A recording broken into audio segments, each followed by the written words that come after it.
right. Good evening, everybody. All of you Bride of Cyclops Con attendees. Thank you guys for hanging with us. It's Sunday night. At least it's Sunday night on the East Coast. I don't know where you guys are from, but it's Sunday night somewhere. And it is Sunday night on the East Coast. And welcome to episode 8 of Talking TSR. Good evening, Sir Rick. How are you doing, Chris? Doing great, doing great. Long weekend, lots of activities going on, Mhm. jumping from Zoom room to Zoom room, running games, which is great for the fans and everything. Having a really good time. So it's a Good. it's a fun fun opportunity to engage with the fans. We don't get to do that much these last couple of months, Yeah, but we're making the best of it with the virtual format. So how are you doing, sir? good. It's been a challenging week, but I was thrilled to get into a weekend to get my mind off of things and get into gaming. Got to see some gamers up close and personal for the first time in many months, and Excellent. participating in the con has been cool. So, yeah, it's been a nice gaming heavy weekend, which is Oh, good. excellent. Yeah, no, definitely. It definitely has. So I'll jump in and talk about some stuff going on at Cyclops Con and everything. So the first thing that we did our very first game show, called Stump the Game Lizards. That was on a Friday night. Stump the Game Lizards, for all the really diehard TSR fans out there, it actually was the name of a seminar at the early Gen Cons. Let's see, I'm trying to think. It was probably Gen Cons in the late 80s, early 90s. Basically, used to there was a couple of TSR designers, and they used to gather in a room, and then fans would come, and fans would ask them questions and trying to stump them on the rules. And if you could stump them on the rules, they would bring a briefcase full of products, books, and they would open up the briefcase and you would get your choice of products. And I will have to admit, I went to a couple of those seminars, and several times I walked away with an armful of products, not Nice. necessarily products I wanted, and not necessarily the top shelf stuff, but it was a really fun time. And I pitched it to Joe. I said, hey, we should do like a game show. It was a little rough at times, but we learned some lessons. We have a ton of excellent ideas on how we're going to do the game show differently, if we do another one of these virtual conventions again. So it went very well. Well, the really cool part is that we needed to determine an actual winner. And it's hard to actually ask them trivia questions when they're sitting in front of their computer because of this Yeah. little thing called Google. So I pulled a whole bunch of artwork from old classic modules, Hmm. and we showed up a piece of artwork and said, which module is this from? And then whoever could respond through the chat first, they would get it right or get it wrong. And then we kind of paired them off, and we kind of did a best. We got down to the top three, and then we got down to the top two, and we stumped them. We stumped them with the back cover of Against the Cult of the Reptile God, the adventures in the swamp fighting the Mm. the turtle. And we stumped them with, believe it or not, someone got the picture of Ravenloft. Oh, we stumped them with Doran just flashed it up there. Rufus and Burn from Temple Oh, of Elemental really? Evil. Yeah, so yeah, Thorn's showing the turtle right now. And then the other one that we kind of stumped them up with was the Rufus and Burn from the back cover of Temple of Elemental Evil. So the take-home message here is everybody knows the cover art, but they don't really know the back Interesting. color And art. So I yeah. would like to take that challenge myself, the art challenge. And Oh, and I okay. I saw you folks, you did they did Yeah. the watchers Art. did field some hard questions at you Oh guys. I yeah. mean, thankfully you had Tim for the discography part. Well, yes, So because I was obviously lost on music. I am notoriously terrible on music. I got a couple buddies who do a radio show, and I am the butt of many jokes when it comes to music. So, yeah, so that was pretty fun. Learned some lessons on how to do it differently. But yeah. so I think that's gonna be I think it's gonna be all good. The other big thing that we did is we had our 5e open call Mhm. seminar. For those of you folks who don't know, we are doing an open call for 5e writers, editors, and playtesters. Mhm. That is opening up tomorrow at some point on the Goodman Games website. So we actually did a seminar to invite people in to actually have their questions answered. First, we had a little bit of a presentation for them, let them know what some of our expectations are going to be. And then we jumped in, and we had a panel of esteemed guests, such as Rick and several others. And we fielded a bunch of excellent questions from people, and we got people really, really excited. But the amazing thing about that, Rick, is how excited you guys all got. Yeah, The it's so 5e true. team, yeah, I mean the 5e Yeah, team was psyched yeah, that we're going to get some new writers and new editors, and that we're going to actually, be able to spread some of the jobs around a little bit more. So, yeah. And I think just, talking about our own passions about the field in which we're working, it got us all re-energized, and like you said, the idea of working with new folks, it's exciting. It's really cool. I love the level of interest there in that seminar. So yeah, uh, yeah, I'm I'm looking looking forward forward to to it. seeing, yeah, what we Yeah. get.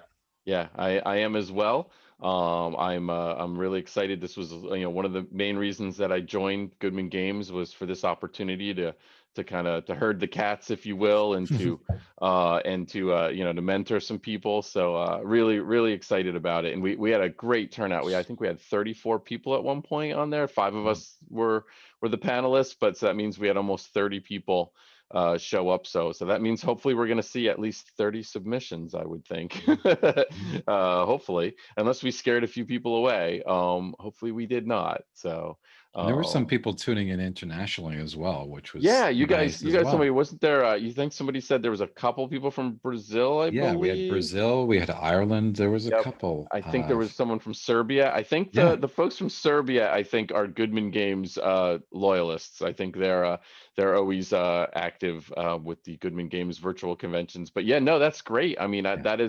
that's exciting. I mean, it's Hmm. exciting to be able to work with some other people, and as we start doing these larger projects, we're going to get into it in a couple weeks here. We're going to start talking about Temple of Elemental Evil. Folks, Temple of Elemental Evil is probably going to top out at like 600 pages, something like that. It's going to probably be two massive books.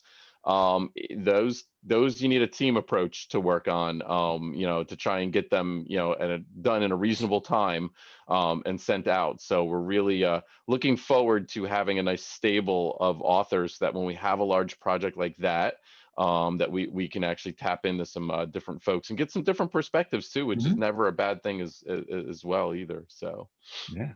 looking forward to it. So just a couple hours before talking to TSR, and thanks everybody for joining us. Feel free to use the chat if you guys have any questions.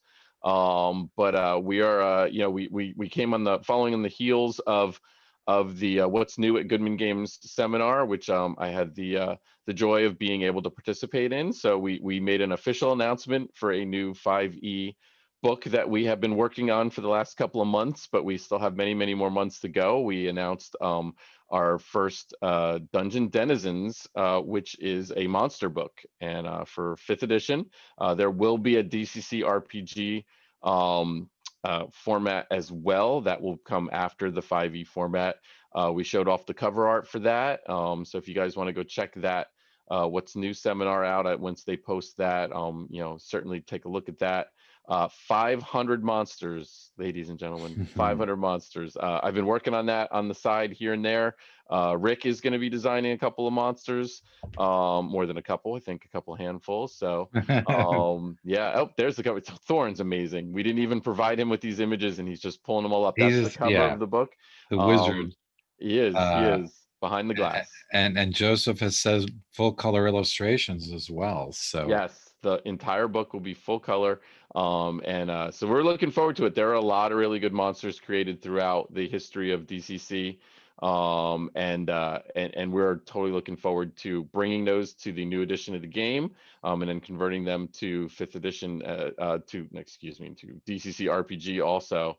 A couple other really cool announcements. They announced that there's going to be officially licensed Fritz Leiber um not fan fiction fiction for the issue 6 of Tales of the Magician's Skull. I'm checking my notes to make sure I got this all right.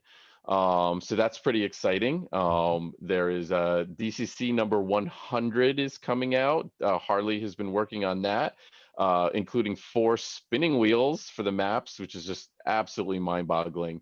I'm still getting my Absolutely. head around the number 100, Yes, yeah, I know. Tell me about it. And then there's all the .5s and everything in there too. It's Right. really like 120 or something Yeah. like that. And then X Crawl Classics is been released. The beta has been released. It's out to some of the eager fans, from what I understand, and they've been running it this weekend at Brightest Cyclops Con. So very exciting as well. You know, we've said it before, but if you haven't been DM'd by Brendan, you know, the master of the X crawl, you've missed out on something, right, Chris?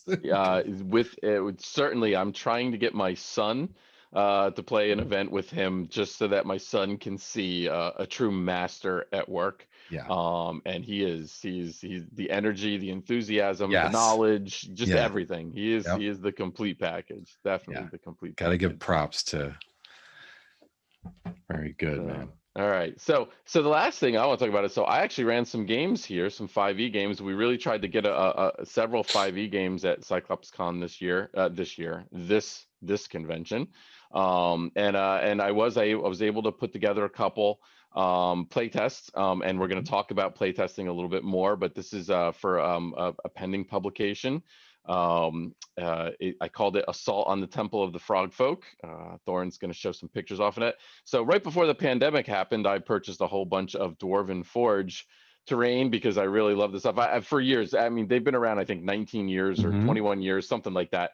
Ever since they came out, I've been excited about Dwarven Forge, and I've always wanted it. Finally, I decided to take the plunge and buy a couple of sets. And then, the world went on lockdown. So anyway, instead of running this as Roll20, I decided to get myself a webcam and run this over Zoom. It was a little bit more work than running it on Roll20, in my opinion, the actual time at the table, but it worked out very well. And I got some great feedback from the players. The players especially liked it because they felt Roll20 gets a little video game-ish at times, and they really enjoyed the feel of it, even though they weren't moving their minis around, but seeing their minis in the terrain and the 3D and seeing the pre-painted minis and everything, they really got a kick out of it, and it was a lot of fun. Yeah.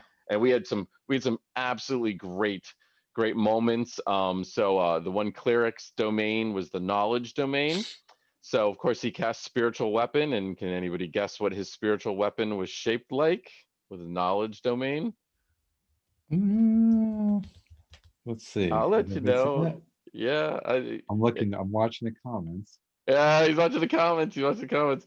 Oh, yep, and there he is. I was in one of those. Had a lot of fun. Yeah, we're gonna get to you. I believe you were A on book. the Yes. There we go. yes, yep, a book. It was awesome. Threw the book at them, dude, and it was great. I love it. I actually love that. That's the experience that you don't get when you're sitting in your basement writing, and this is when it all becomes real and everything.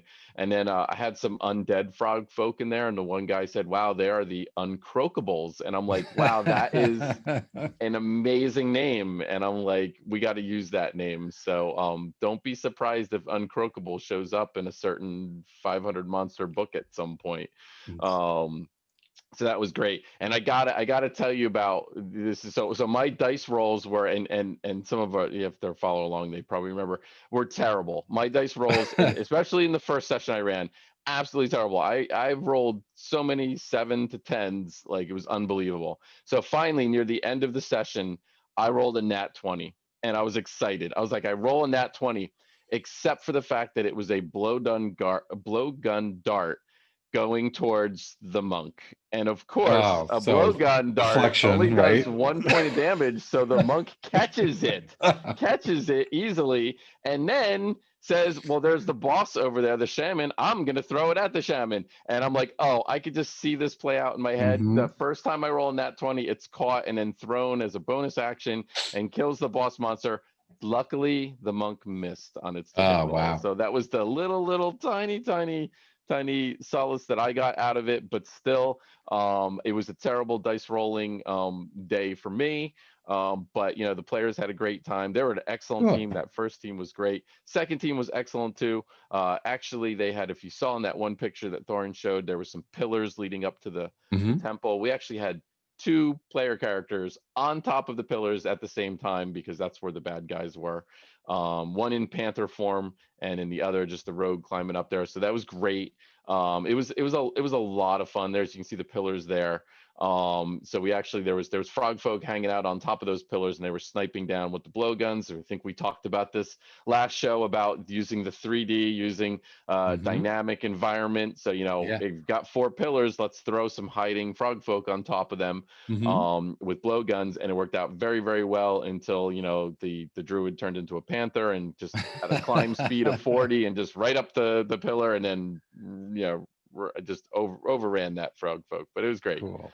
So And I it know was a you lot of how to. fun. I know you know how to play frogs and frog folks. I So. do, I do, and that's so much. So you never got to that part of the module, but we play tested No. that module with first edition back. That was the read maze module that you got to do all the other encounters before that one. We ran out of time, but that was years ago. That was years ago. Hmm. That was during the 4E Yes. era when I was struggling to find a game, and I was like, I'm gonna run some first edition stuff, and that was a lot of fun. So it was good. So tell me about your play testing I this still weekend. remember that well. Yeah. So this weekend, it's funny that it all fits in, and it fits very well into our theme today. Because yeah, I was doing some playtesting this weekend as well. Running a private session to test a Goodman Games project that is yet to be announced. So I have to keep that hush hush for the moment, and I can't discuss the exact nature of the project. But we were doing the first initial one of many play tests of that, and yeah, that was a lot of fun because it was also the first time I've really had several folks in person, non kind of Zoom, playing at my table in I think since January or March or something. So that was a good experience. They did well. Like you, I was rolling terrible, and my players were rolling wonderfully. I felt a little cruel because there were a lot of advantage disadvantage effects going on. So there were many cases where the players would roll like a 20 and a 2 or something like that, So I felt bad, but many natural 20s came out, and I did photograph the first one because it was the first one of many. I was like, oh boy, here we go. Um, but yeah, very I can't get too deep into the nature of the play again because I don't want to hint as to the project. But it was some exciting creative play. So I was very psyched to see it. That's Um, great. Hey, I in have that a picture there, did it look like was one of the people remote on screen there? Yes. Okay. Yeah, we had a mix of in-person and remote. So Okay. yeah, it Excellent. was kind of a nice mix. We kind of piped in every which way we could. We had a hybrid situation going on. Here's Hmm. here's to the pandemic. So Yeah. uh, and the rest of us were masked up or whatever, which is odd as a DM when I'm talking through. I still find that weird when I'm talking Yeah. through a mask. Um, but yeah, we tried to be safe and also do it. But yeah, it was good. And I'm very lucky in that I have a stable of kind of very experienced players. Some of them have worked in the industry, others have basically, or most of them have played since the first edition days. So these guys, they really know their ways around the characters and the different editions. So they're fairly knowledgeable players. So they're a good group to definitely give any adventure or any book or anything some hard knocks, to the rules. So yeah, it was a good first session. It really got me thinking even more about play testing than I was thinking when we said thought about doing this episode because fresh experience. Yeah, Um, yeah. You'd almost think we planned it this I way know, to right? talk about playtesting. So it did just work out. I mean, Rick and I, for those of you, pulling the curtain back a little bit, we always the week before we always start kicking around topics for the show. If we haven't picked one or everything, and this playtesting seemed to be a pretty natural landing spot for this one because we were like, well, I'm going to be running playtest at the Mhm, con, and you're going to be running a playtest very soon. mhm. So we were like, hey, yeah, let's make that a topic and everything. We do promise a top list will be coming back next Yes. episode. So we do promise that. So we'll tease that at the end. Yeah. Excellent. So yeah, so you've heard that we've obviously been having a pretty busy gaming weekend here. So and having a good time. So now let's jump in and talk about a little bit about playtesting. Mhm. And since we talked about it a little bit, so playtesting is, I would have to admit, it's probably one of the most important steps that you can Mhm. do. You don't necessarily have to play test the entire module, but there are you as you're writing it and designing it, you'll know the certain areas that you probably need to make sure that they work. So I think it's a great testament that most Goodman Games products are play tested. And that's, I'd like to think that everybody does that in the industry, but you just have to read some things to find out Yeah. that, clearly they were not play tested. And there's a lot of things you got to keep in mind when you're play testing. It's you're not running a regular session with your friends. Now, you said that you have a great stable of longtime players that have been cut their teeth on various editions of D&D, some of them working in the industry. Doing a play test, you are trying to find the holes in it. You are trying, Mhm. you're there to have fun. You're there to roll dice and make some great memories and everything. But you're really there to really test it out and try to find the flaws in it and everything, and make Yeah. sure. And there's so many parts of playtesting that are extremely important in that regard. Now, folks, while we're having this discussion, if you guys have any questions, Mhm. toss them down in the chat, and we will totally answer those. But Rick, tell me about what you think a good way to play test is, or even what not a good way to play test would be. Sure. Um, well, I mean, first thing is I would say to be aware of the different types of playtesting, because there is playtesting with your group as we've described, but then there's also what people refer to as either public or blind playtesting, where Yep. you basically, and that I think for something like an adventure, that's important. But if you're thinking of testing like rules for a game or rules for a new RPG system, then that becomes exponentially more important. Certainly. Because that being again where you're basically taking your rules or taking your adventure and literally handing it off to a new DM, a new group, and basically trying to shut up and let them read what you've written and play it. And you don't want to be the person whispering in their ear, filling in the gaps, because you just want them to try to understand it and then find out what the gaps are so you can fill them in the product. Um, so I think those two types of play testing, you want to get both of them in as you can, and you want to, frankly, play test with as many groups as you possibly can.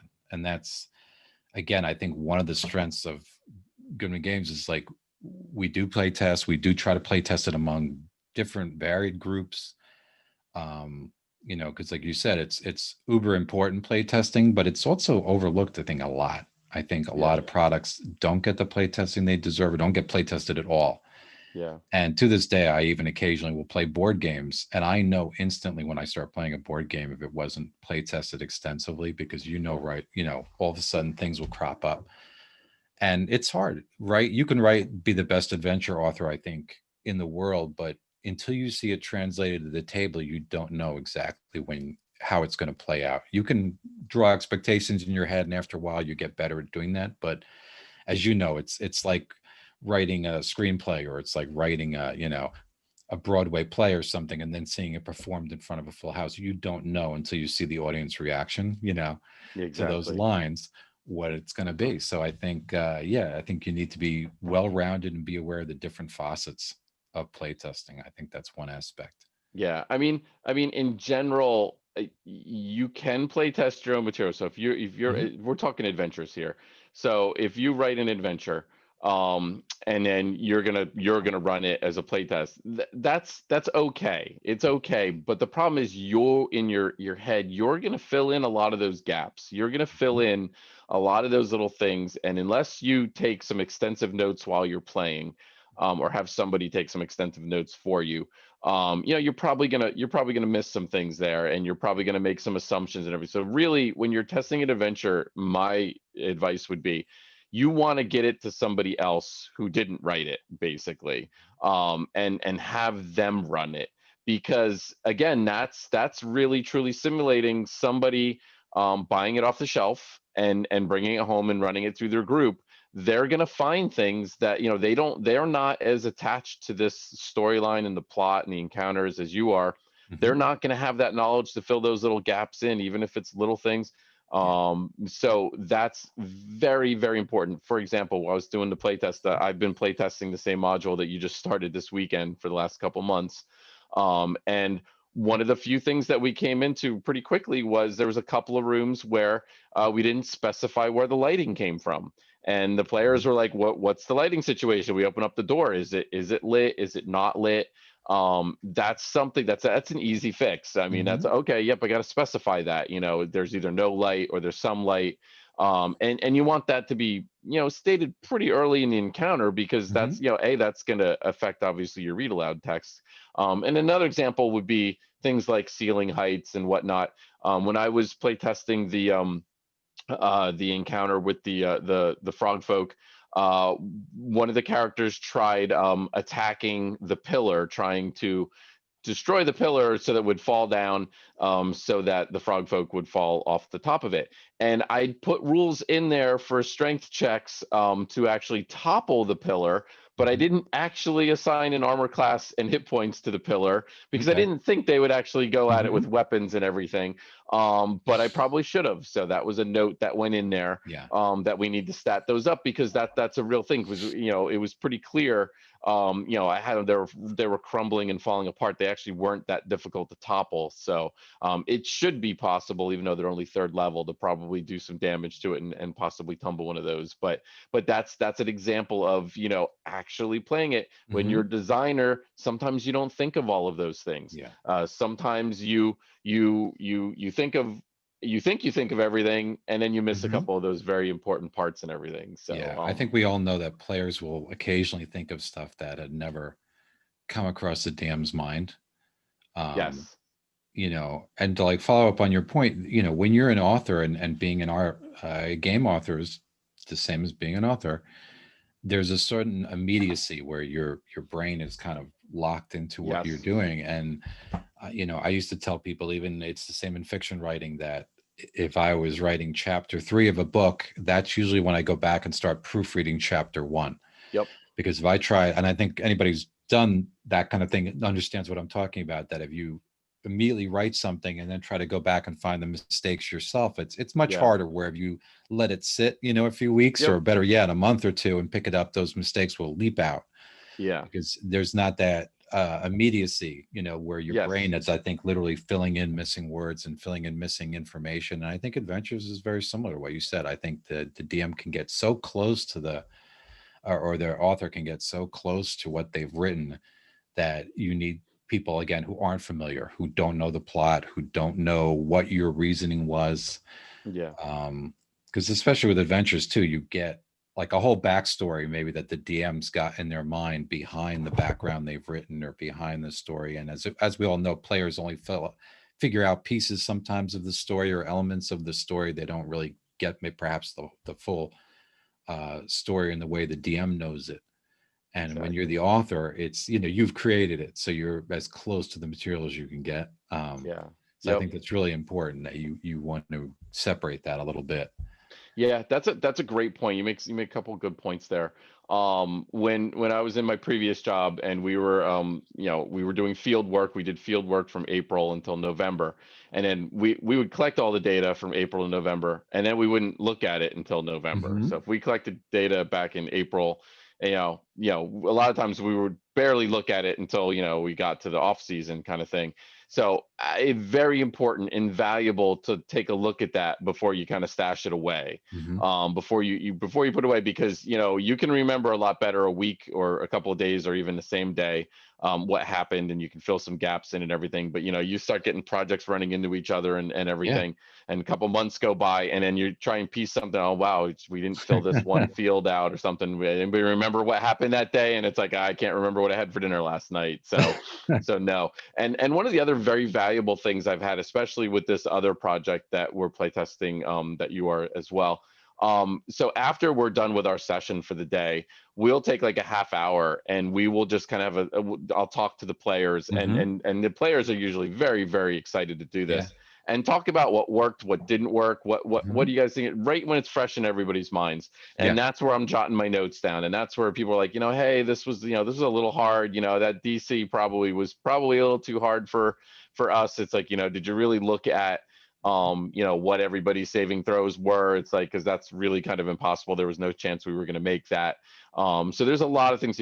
I would say that's a great way, excellent way to engage your players Mhm. and get them kind of invested in the playtesting session. And of course, a great idea too. And this is something that we're going to have down the road as soon as we get some playtesting groups of an official program moving.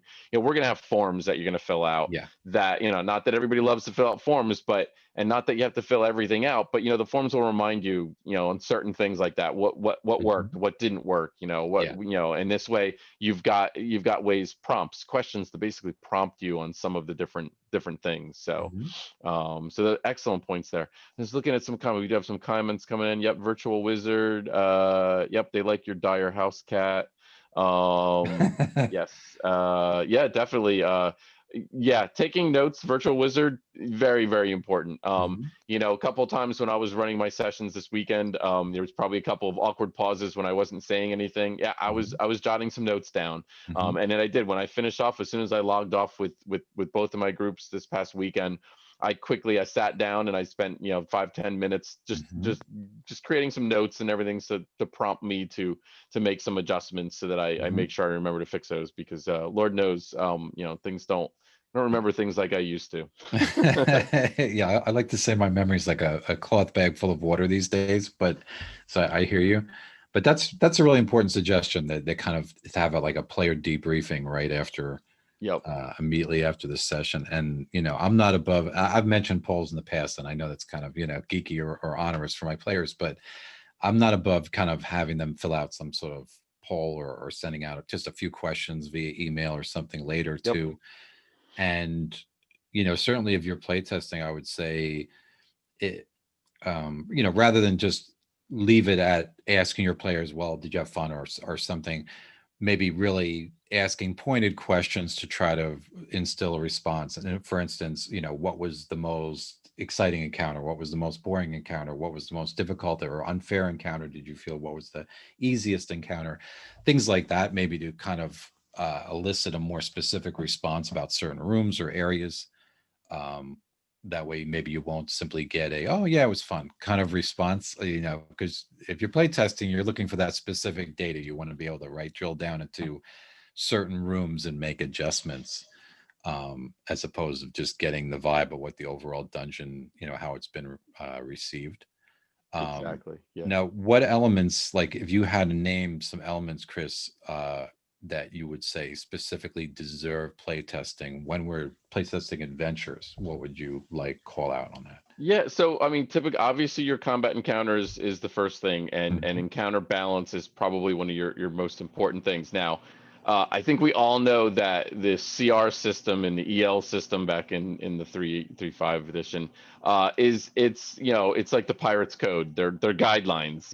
Just Mhm. because you create a CR 5 encounter doesn't necessarily mean that that's going to be that's really a CR5 encounter, because again, with the frog folk that encounter that I have, it was a balanced encounter, but then you start putting hiding frog folk up on pillars, and you give them poisoned blow dart guns, and you get some difficult terrain going on in there. And Mhm. next thing that's a harder encounter. Something as simple as making it harder to move around the battlefield, Mhm. taking some of those easier things away from the PCs, that tends to affect things. And then the same thing goes the other way around too. If the PCs get the drop on the monsters, Mhm. and sneak up on them, then what you thought might have been a difficult encounter, all of a sudden isn't. So I always start with my combat encounters trying Mhm.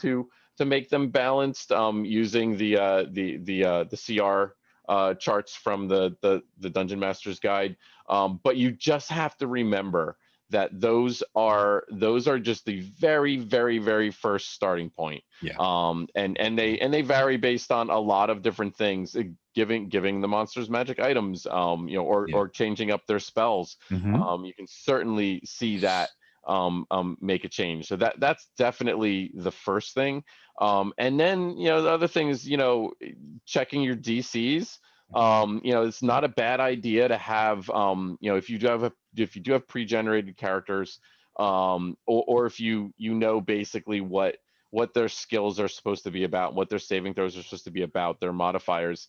You want to make sure your DCs are in line with that. It's not, don't be afraid to make some difficult, obviously, especially in boss battles or whatnot. But some of them, if the age old thing, if you run into, they need to find this secret door in this room, otherwise the entire module is going to scream Mhm. to a halt. Well, then you better make that DC either really easy or something, because you don't want that. I mean, you want them Yeah. to keep moving forward. So I think that that is a huge thing that you have to kind of keep an eye on your DCs, and Mhm. your how challenging yours. What are some of the things that you've come across that you find extremely valuable to run? Yeah, off the top of my head, I would say, and this kind of fits into what you just said about the you must pass this to get to, pass this B point to get to X point.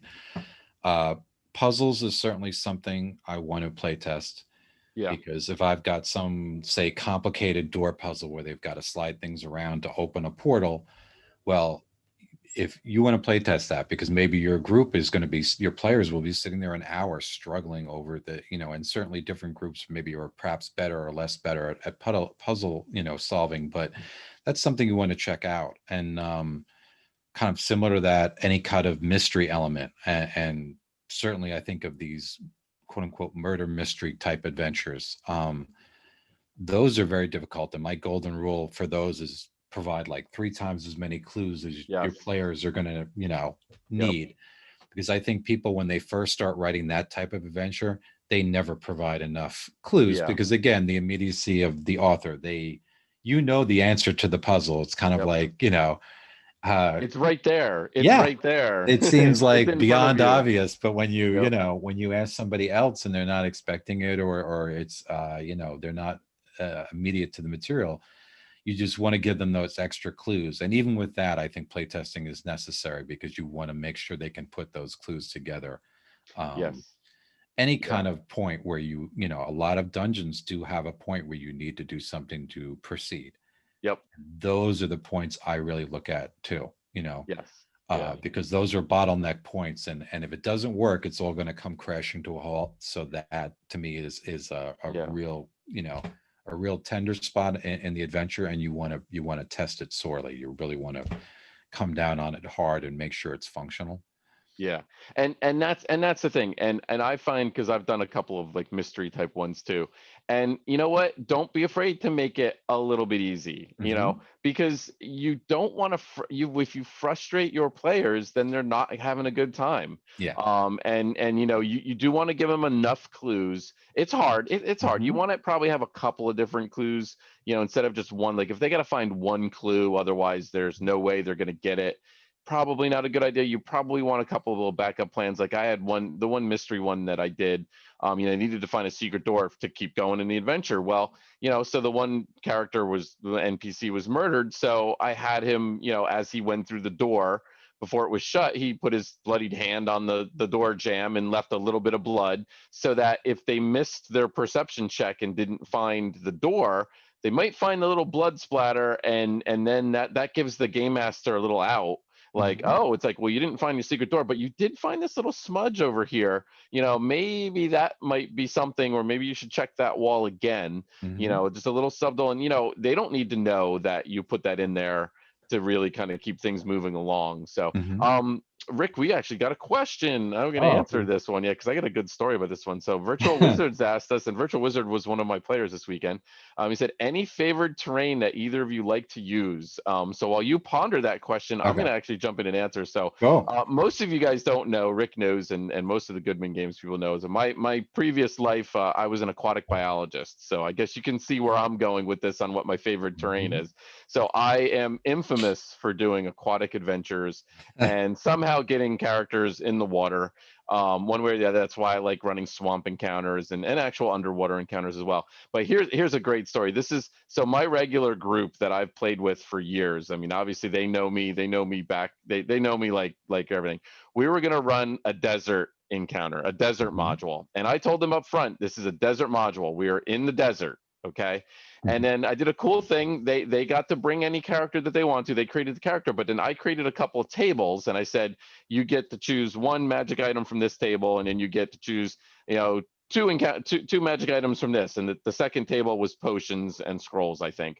You know, and I gave that totally up to them. Now they did not know this was actually FEF number 6, the one where you start captured, so you're not going to have any Mhm. of your gear. They didn't know that, but anyway, so it really made them, it gives them choices. So just being a wise ass that I am, um, I put on there a potion of water breathing. And I'm like, and they knew going into this, they were going in a desert module, that the setting Mhm. was a desert, the entire thing, desert, right? So I put potion of water breathing down there and they could choose 2 potions. I had 4 out of 5 of my players. This sounds like this is a Trident gum commercial now. 4 out of my 5 players took a potion of water breathing because, quote, they knew me as a game master, That's funny. and they were like, "Oh, we're going to be in water at some point. We don't care if we're in the middle of the Sahara Desert." I got them. I nailed them. Of course, like I said, it would have been really cool, except for the fact that they Mhm. lost all their equipment anyway. But so yes, long story short, my favorite terrain, water. Do There you we have go. a favorite terrain that you like besides bridges? I know. I mentioned that to Chris, I think, before we started. And that, yeah, that would be the fine point.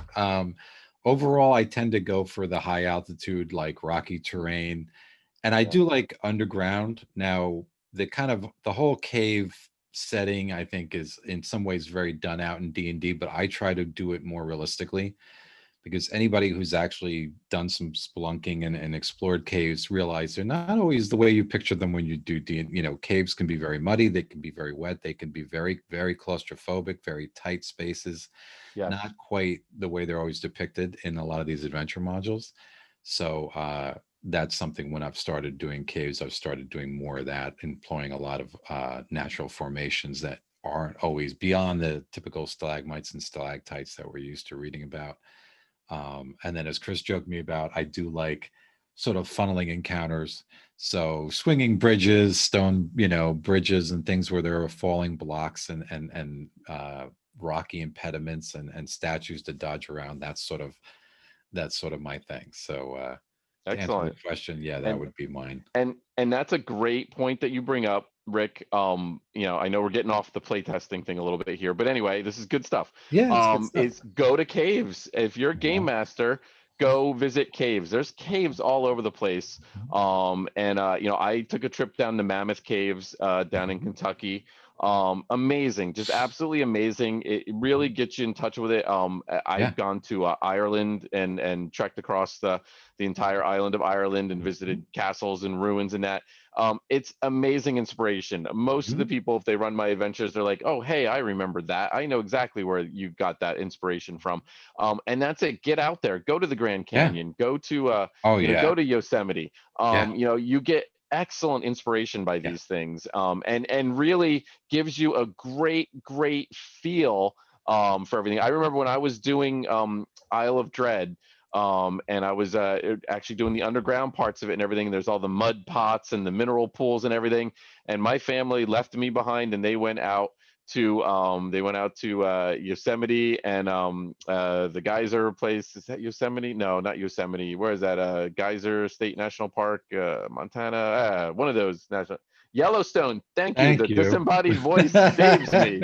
So we are really off the tangent here, but yes, Yeah, Yellowstone. that's all right. And they're out there sending me pictures of mud pots and mineral Mhm. things, and I'm saying, oh my god, and I'm like, I totally should have went on this trip, and it's like, you know, but just couldn't. And but excellent inspiration, Yeah. and it'll really give you that foundation that will Yeah. probably help you build better encounters in the end of the day. I cannot agree more. Um, I grew up, luckily, I kind of grew up with parents that were very passionate about travel. My mother, in particular, dragged us hither and yon. As I was a kid, I visited many other countries. I saw many castles, ruins, and you get a lot of weird stories out of it too. You start realizing the myths that surround people. I remember somewhere in Europe or in Italy or something. I remember one place where they had what they called the Bridge of Sighs, and they would basically it was sort of a dungeon that was across this bridge, and that's where the prisoners went, and they called it the prisoner that they called it the Bridge of Sighs, because they said the prisoners going across the bridge, to be interred there, let out a sigh, knowing they wouldn't see the sun for quite a long time. And then the ones that were actually the few that were let out would let out a sigh when they saw the sun for the first time in years. And going into actual castles in England and Wales and places, and going up spiral stone staircases, and Yeah, seeing real oubliettes and these things really left a mark on me. yeah, Going and again, it's anybody can expose yourself to this, even if you can't, travel, say, to Europe.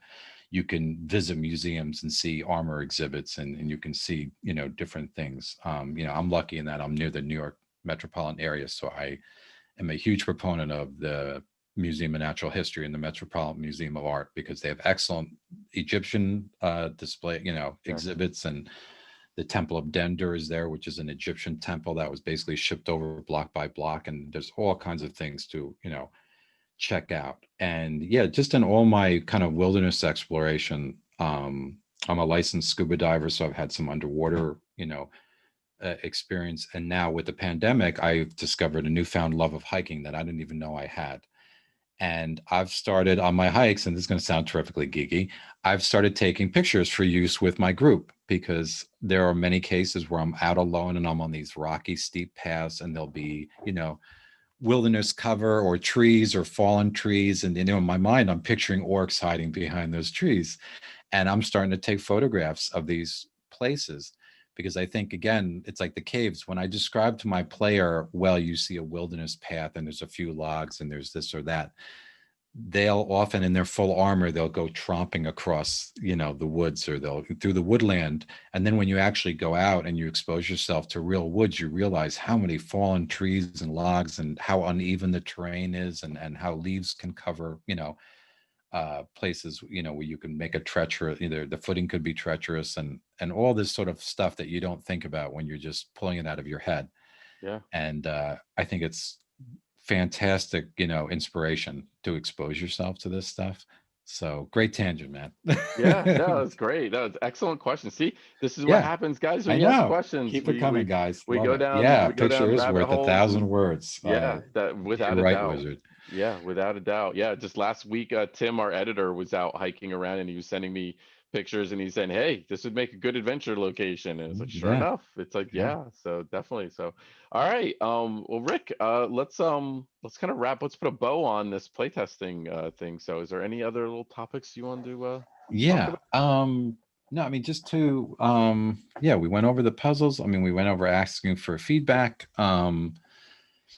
One of the last things I would say is, when you're play testing, of course, keep in mind, and it's going to sound like a no-brainer, but it is a play test. So I kind of think of the where's the beef. You want to stick to the essentials.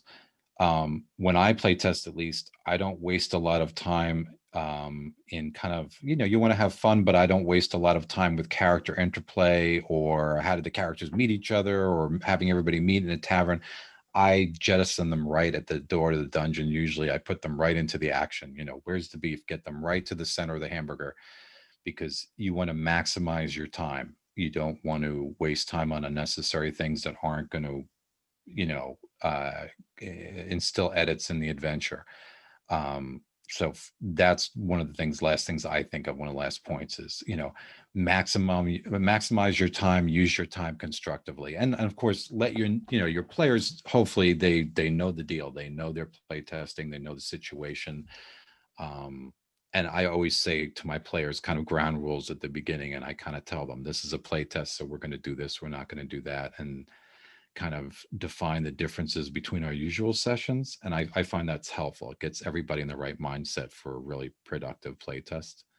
Yeah, yeah, I would agree. You definitely want to let your players know ahead of time this is a play test. Generally, unfortunately, that sometimes that means you're probably gonna have a little less role playing. Hmm. But not always. But at the end of the day, the main reason you're there is to kick the tires at it, Hmm. is to try and poke holes at it and try and figure out, what the shortcomings are and what the the weaknesses, if you will.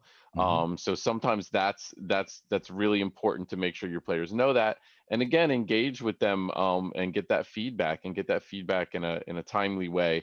Don't want to wait too long, before you get some of that. So yeah, that's basically, yeah, that's what we got for playtesting, guys. So we're gonna keep at playtesting. I have to admit, it's actually kind of fun. It's actually not a bad deal to actually get behind the screen every once in a while and Mhm. and play this silly game, that we spend so much time on and everything. And it definitely, it makes us, I think it makes us better, better writers and better adventure designers, as we actually play and getting some of these experiences. Oh, looks like we got another question come Oh, through. Do you have a recommended number of playtesters? I've heard 3 minimum. One with a home group, one with a new group, one with a different DM. mhm. I think 3. That sounds, to the rule of 3. That sounds pretty Yeah. good. I would say, a minimum of 1. And I guess here's the way I would do it. If you can only do 1 playtest, then you probably want that to be a blind playtest. You probably want that to be somebody who hasn't written the adventure. Is probably the way you want to go there. If you're going to be able to do 2 or 3, then you've certainly got some flexibility there. Mhm. And I think, and that's what we're handling this playtest that we're doing right now. We're running it actually a couple of different ways. Mhm. One of the ways we're running through it was with some pre-generated characters, which will be included, and the other way we're running is with some non-pre-generated characters, more of the, not sure what we're going to get, because you're going to get a different experience out of that. Mhm. So and then, like I said, yeah, we're running it. One of our playtests is being run by the author, one's being run by a non-author, and then the third playtest, probably at least that we're going to do, is probably going to be one of the playtest groups that we hopefully get through the open call. So yeah, so that's basically it. So basically try to be efficient with your playtesting. You know how many sessions you can do. You might not be able to do 3 or more sessions. You might only get 1. Yeah. The other thing too is, I guess, probably almost a take-home point, not quite a pearl point, but a take-home point is what do you do once you get all that feedback? Mhm. Don't be afraid to make changes. All right. I mean, that's the whole reason you're doing this. A lot of people seem to think that when they write something that it's perfect, it's Mhm. done, and they can walk away from it. Nah, generally not the way. I will be the first person to admit that I am always about. It's almost like when you write when you put together a PowerPoint presentation. Is Mhm. a PowerPoint ever really done? It's never really Yeah. done. It's done when you stop working on it, because in 5 minutes you're going to get up in front of a group of people and actually give it, because Right. you could always keep making more tweaks to it, and you could always add another picture and add another this and do another that. But don't be afraid to take that feedback and make some constructive changes. Mhm. That'll make all the difference in it, to be honest with you. And sometimes that's hard to do. I've been there years ago when I was Mhm. first starting out. I wasn't so, open to making changes. I always felt, nope, this is it. This is the best Mhm. thing that I've done. No, it probably isn't. The players will let you know. The players will Right. let you know if it's the Mhm. best thing you've ever done, and you should listen to them, because really that's the ones that's your target audience. That's your end user group. Mhm. Those are the ones that are going to let you know if it's good or not. So, all right. So wrap it on up. So yeah, all right, let's wrap it. So yeah, that is our show. I hope thank you everyone for joining us. If you liked what you saw, please give us a follow on Twitch. If you're catching us later on YouTube, don't be afraid to subscribe and or give a like to the video. It helps. And keep the comments coming. We do read the comments. If you comment later on YouTube, we read them all. We eventually get in there and see them all and try to answer them. So don't be bashful, because we like to hear from you. And already some of your comments have inspired show ideas for us. So please keep it coming. Our next show is taking place on Sunday, November 8th, in the regular time slot of 10 p.m., a little later than tonight. And coincidentally, as we were speaking earlier, Chris was referring to the 5e open call. Our next show is going to be right on the heels of the deadline of the open call. So it's almost, the open call is almost stretching from show to show for us almost. So literally 2 hours before we'll be having our show. So our looking at our show is an easy warning. If you haven't got your stuff in, you better scramble because you're at the deadline. And the subject of our next show, and I'm already psyched, will be the Fiend Folio. We're going to keep the monster theme that we started when we were examining the monster manual on our top monsters. We're going to keep it going. This time, we're going to take a deep dive into the Fiend Folio. We are going to come back with top 5 or top 10 monster lists from the Fiend Folio and talk all about that book. So I sorely hope you will join us. Excellent. Yeah, I Uh, wonder why we're going to talk monsters. I I know, wonder what right? It's possibly that could what put have. Yeah, monsters in our heads. I have Can't no imagine. idea. There's 500 Um, reasons why I think we're going to that's talk about right. Not that I've monsters. been thinking about them at all recently. Yeah. So I think it's time for the Pearl of Wisdom. Dun, All dun, right. dun. Yes. Um, I'll go first, Sure. though. Chris, who always has this weird psychic bond, stole my Pearl of Wisdom right out from under me with his last point. Because I was actually going to emphasize, and I was thinking that for about half the show. I was going to emphasize just that for the DMs out there who are testing their own material. I'm really thinking of to not be afraid to amend your thing, amend your adventures, change your adventures, scrap rooms. The old writing saying, which was horrible, but the old writing saying about fiction writing was don't be afraid to kill your baby. And sometimes writers are like painters or any artists that they get so in love with what you've created that you don't want to throw it away. And when I was younger and dabbling in art, when I finally got good at art is when I realized, if something just wasn't quite working out on the page, don't be afraid to just crumple it up, throw it away, and nothing's perfect. And the same way with an adventure. Playtesting is about kicking the hole, kicking the tires, finding the holes, finding the weak spots, and you ultimately want it to be better. And it can't be better if you won't change it. So your players will give you the first step and they'll give you that feedback you need, and other DMs and such will give you that feedback you need, but you've got to be able to take that crucial last step and implement those changes properly. Otherwise the playtest is all for naught. So that is my pearl of wisdom is, just that you're kicking the tires. So don't be afraid to mend the tires. Don't be afraid to make the changes necessary. Great, excellent advice. Mine is going to be, I touched on probably earlier in the show as well. Take good notes when you're playtesting, or have some kind of a form or some kind of a list of questions or survey or something that you can send to your playtester, so you can get that very specific feedback. You might even know ahead of time. Encounter number 17 is, definitely an issue. Make sure even if you don't get time to run through it properly, maybe run through it on the side or something like that. And also to address, while it's fresh in your mind, right after the playtest session, maybe schedule some time where you're actually going to talk to the players a little bit, or at least spend a half hour or whatever just jotting some notes down while it's still in your mind. Usually we're all hyped up after we get done from a game mastering session, even if it's late at night. We usually can't go to bed right away. We're usually all wired and everything on the monster drink and all that and everything. So that's that I would say don't hesitate to take those notes, write that down, let them simmer, and then in a couple days or whatever, pull those notes out, and then get to work, roll your sleeves up like Rick said, and make some of those changes, because generally you're going to get a better product for it at the end. And that's important. And like I said, hey, it's not a bad gig playing games to test. You know what I Mhm. mean? It's like, it's got some That's perks right. there. It's got a lot of good excuse to, it's like, no honey, I'm not going out to play games with the guys, I'm working. It's like, that's perfect. And it's like, and I'm going to be working for the next 6 hours. So Yeah. Play testing is still fun. it is, make it fun. So, Mhm. all right, everybody. Well, thank you for joining us at our special time at Bride of Cyclops Con. And again, we will see you in 3 weeks. And for those of you guys out there that are going to be submitting for the open call, bring it on. We cannot wait to see your submissions, and to dive into them. It's going to be a lot of fun. Thanks, folks, for joining us. Enjoy the rest of the con. Yep. Take care. Bye.